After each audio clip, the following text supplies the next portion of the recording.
It's honestly like art. We're figuring out which tomato goes where and which chicken size goes on the other part. That's a great analogy.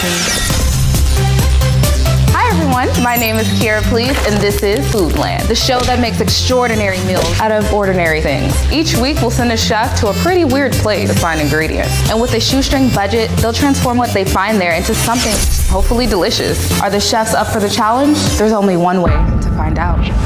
Hi everyone, welcome back to Foodland. So for today, our guest is Sarah, and she is an independent chef.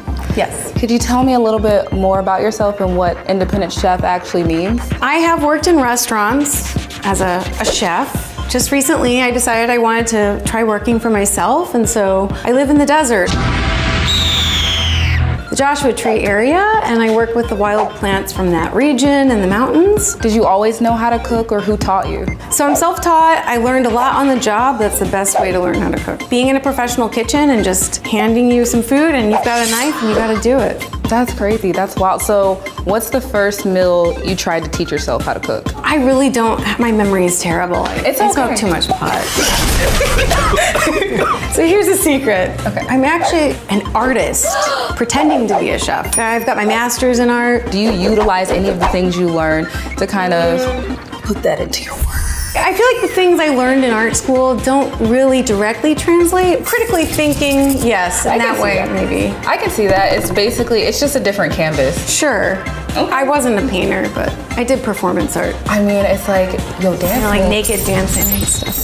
So have you ever cooked naked? I kind of don't wear clothes most of the time, so I suppose, yeah, probably pretty frequently I'm, you know. I feel that. I mean, I definitely be making sandwiches. Yeah. Free form, doing my interpretive dances.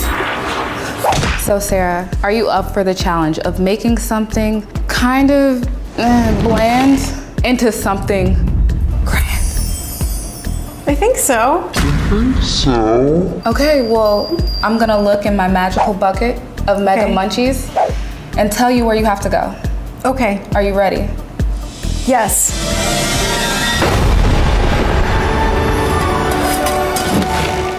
Dun, dun, dun, dun, dun. You got McDonald's. You don't seem excited. This really goes against my ethics in terms of eating, but I'll do it. For the challenge? For you. Okay. Yeah. Well, I have a couple rules for you. Okay. You cannot break them. Okay. Ever. I'm gonna give you a $20 bill, and you're only gonna have 5 minutes to go to McDonald's and get me something that you can make to an amazing meal. Okay. Do you accept that challenge? Yes. Get ready. I'm ready. McDonald's, get out here. Yes. Hi, could I get a parfait? Let me go ahead and check her now. And what comes with the artisan chicken sandwich? But the meal, the meal.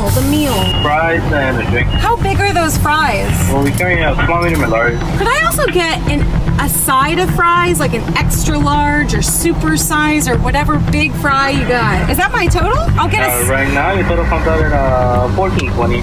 Oh, I'm not done yet though. And could I get like 8 lemon wedges on the side? Do you want to? Okay. Came out at $18.45. Thanks, guys. Welcome back. Hi. How was that McDonald's trip? Exhilarating. Show me what you got. I got fries. I also got fries. Oops. And an artisan grilled chicken. Yeah, I've never seen that before. It has real lettuce on it. I love real lettuce. 2 parfaits. There's a salad. Oh, yeah. And I got lemons. They have lemons? Yeah. I'm excited. I want it to look completely different from what I'm seeing. It will. Okay. You won't recognize it. Okay, good. FYI, we also have this pantry, which you are allowed to use. It consists of everyday items that you would use in your kitchen already. Great. And we also have a lifeline. A lifeline. A lifeline. So if you don't have enough stuff that you need from the pantry or the main things that you got, and you really want to kind of spice it up, you're allowed to use it. But whatever under there, you have to use in your meal. Like, you can't dip out on it. I want it. Already? Yeah. You know this is an optional thing, right? Well, I mean, what am I gonna do? Risk taker. I like okay. it. Are you ready for this? Yes. This is your lifeline. It can't fail me. Are you prepared? Yes. I'm not. Where should we go? Okay. Tahini! My favorite! You lucked out. Yeah. So what are we doing first? I'm gonna look in the pantry and see what we've got over there. Okay. Cool. I see you emptied out our pantry. Yeah. If you want to peel this head of garlic and get maybe like 3 or 4 cloves out, Is there a technique to peeling garlic? just kind of pull them apart. You can smash it with a flat blade of a knife. Just kind of you're giving CPR. Boop, boop. I've never done that, but Did I bust it open a little? I'm becoming a chef. You're teaching me. you already are. It's already in you. Oh my gosh. Okay. If you could own a restaurant, what kind of food would it be? Well, I do work with wild plants, so probably something kind of rustic. Thinking we're gonna make kebabs out of this. Ooh. So we're gonna marinate this with a little oil. Do you think when you're cooking it's better to eyeball things or like go strictly with what the recipes say? I think going strictly with a recipe is a recipe for becoming paralyzed in fear that you're not doing it right. You gotta roll with your mistakes. Have you ever made a mistake where it's made the food better? Most of my mistakes have been just, happy accidents, That's good. They work with it. Just putting a little seasoning on. We're just gonna let it marinate for a while in the fridge. I'm gonna have you pick some herbs. Okay. This is a really fun task. And I'm gonna cut up the bun. I think I'm gonna make this into like a chip of some sort. So, if it was your last meal on earth, what would you eat? Ooh,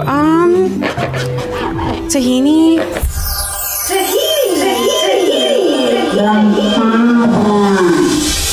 By the spoonful with laced with a little like nice raw honey and some salt and pepper over some May-jeweled dates. That was so elaborate. Everyone else said In and Out. Really? Yeah, how do you feel about that? They should be doing the McDonald's episode. Do you ever cook high? I respect the herb. And I don't like to mix my practices. You have to eat high, right? Yeah. So what's your favorite thing to eat high? tahini?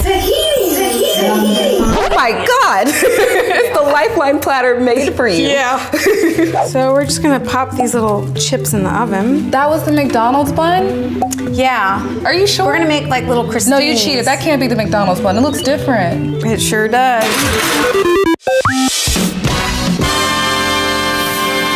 Okay, so I was gonna make a yogurt dipping sauce. The fruit kind of bled into this yogurt. So the color is gonna be off, but that's cool. Yeah, I've noticed a lot of people, they take into account how the food looks. Yeah, it's kind of important. Although some of the best meals I cook at home are just big gray bowls of who knows what. I'm gonna have you chop these herbs.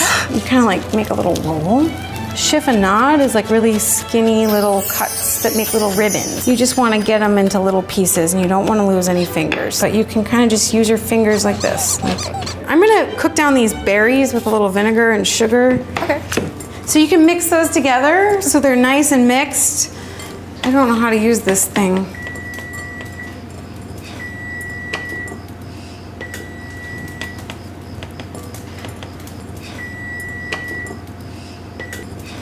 Okay, I'm sure they're really mixed by now. Right? So we're gonna put some of those in here to flavor the yogurt sauce and just mix that in and let the flavors kind of meld. The next thing we're gonna do is make the potato fry hummus. I'm just gonna put some of this in. Let's, whoops. Oh. You want to try what we have so far? It's maybe really garlicky. All right.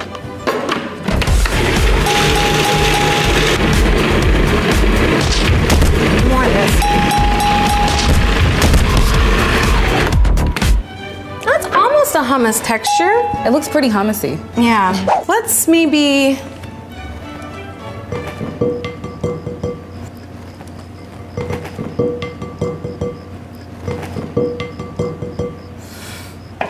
what are we doing? Oh yeah, okay. I'm gonna make our skewers really fast. Oh yeah, we're having kebabs. That's kind of pretty. It's honestly like art. We're figuring out which tomato goes where and which chicken size goes on the other part. That's a great analogy. So we're just gonna throw the kebabs in. I mean, really, this is a grill thing. That potato hummus, that tahini, I just had to, and kebabs. So we're just warming them. And then we'll just get that berry drizzle. This is ugly. Oh my God. You said earlier that even if something's ugly, as long as it tastes good. Yeah, I did. I did. I'm gonna call it the McBob. Are you prepared for me to about to try this? Yeah. Okay. Blame it on McDonald's.